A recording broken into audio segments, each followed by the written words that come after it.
Buenos días, estimados estudiantes. Sean bienvenidos a una clase de metodología con la doctora Leila Vilches. El día de hoy hablaremos de la redacción de los resultados de un trabajo de investigación. En primer lugar, recordar que todo el trabajo ha sido dirigido por los objetivos que nos hemos planteado. En primer lugar, por los objetivos específicos, para finalmente poder cumplir el objetivo general. Del mismo modo, deben presentarse los datos. Por ejemplo, les he traído una ficha de registro de resultados que les va a permitir a ustedes redactar sus resultados. Claro, luego está consignarlos en su trabajo de investigación.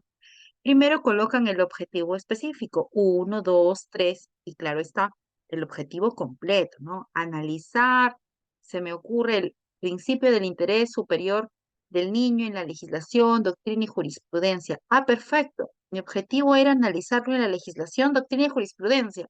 Entonces, eso debo hacer.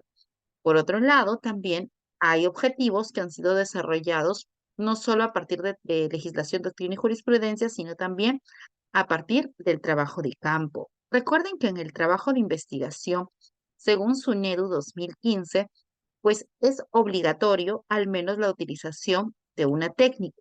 Ustedes pueden haber elegido entre haber realizado una entrevista a un mínimo de 10 personas, una encuesta a un mínimo de 30 personas, un fichaje considerando aproximadamente 30 autores, o de repente un análisis documental considerando 20 expedientes o 20 casos, pisos mínimos establecidos por el autor Randy Sampieri, que es el teórico que nosotros seguimos. Bien, entonces, si yo he realizado un estudio cuantitativo y la técnica que he aplicado es una encuesta, mi instrumento ha sido el cuestionario y seguramente ya propiamente en sus clases de metodología les habrán explicado a realizar la extracción de tablas y gráficos. Y claro, cada tabla y cada gráfico corresponde a un indicador y este a su vez corresponde a una dimensión y cada dimensión corresponde a uno de sus objetivos y todos los objetivos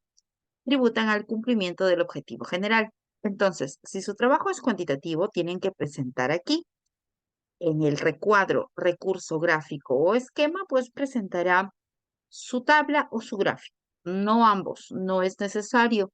Y la descripción de la tabla o el gráfico. Siempre hay que describir, no podemos dejar a un gráfico solo. El gráfico no habla por sí mismo. Necesita que nosotros le coloquemos la interpretación. Por ejemplo, el 60% de personas entrevistadas está de acuerdo que el principio del interés superior del niño se garantiza con el otorgamiento oportuno de la pensión de alimentos. Por otro lado, el 30% se encuentra disconforme dada la demora en la atención a las pensiones alimentarias y un 10% no sabe, no opina. Recuerden que para los estudios cuantitativos hay escalas, la más utilizada es la escala de Likert.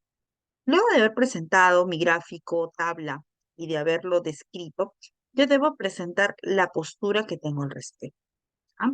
Si yo tengo varias tablas y varios gráficos que tributan al mismo objetivo, coloco primero mis tablas y gráficos y luego hago mi postura.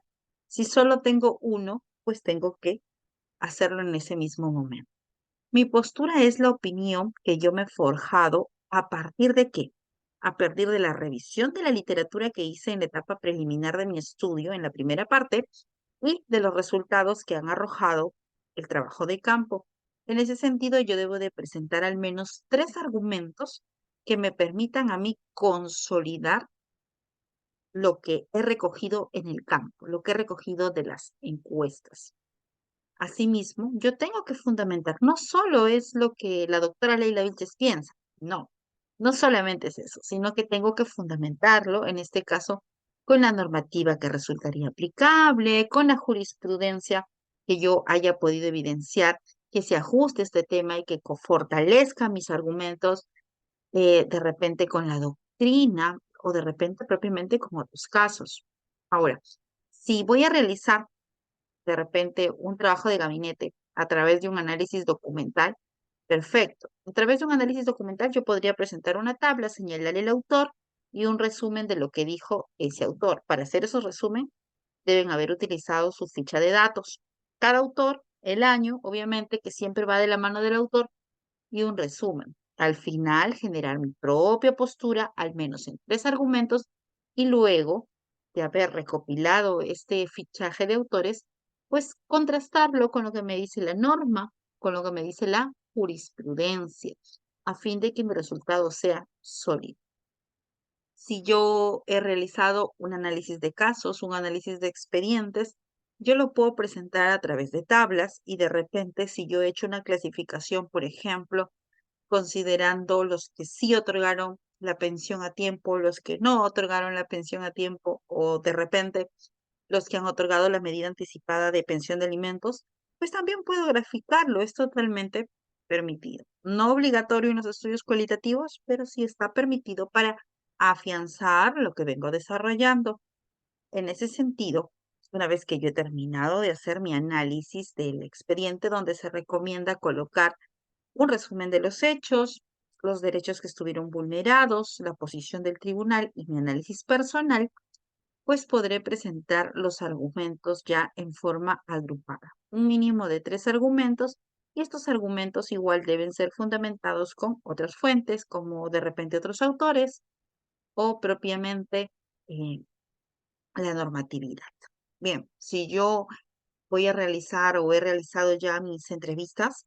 Entonces, una vez recogidas mis entrevistas, yo las puedo clasificar. Puedo presentar las respuestas en tablas, puedo presentar las respuestas a través de un esquema, puedo presentar las respuestas a partir de resúmenes donde condense la opinión de las personas. Por ejemplo, 3 de los entrevistados señalan que el interés superior del niño en el Perú no se garantiza adecuadamente, dada la demora en atención a los procesos de alimentos, el poco cumplimiento al otorgamiento de pensión anticipada de alimentos, etcétera, etcétera, etcétera.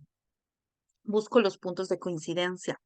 Recuerden que en los estudios cualitativos, cuando nosotros realizamos entrevistas, nosotros ¿qué hacemos? Buscamos las coincidencias y formamos nuestros códigos, ordenamos nuestros códigos y eso es la famosa categorización. Y finalmente contrastamos las fuentes y eso es la triangulación. Entonces, todo ello nosotros lo redactamos en prosa o utilizando tablas o gráficos si lo consideran oportuno. Luego de haber hecho esto, hacemos una interpretación global de todo lo que me dijeron respecto al objetivo. Señalo mi postura al respecto en 3 argumentos y finalmente contrasto con lo que me dijeron los entrevistados con la norma, con la doctrina, con la jurisprudencia.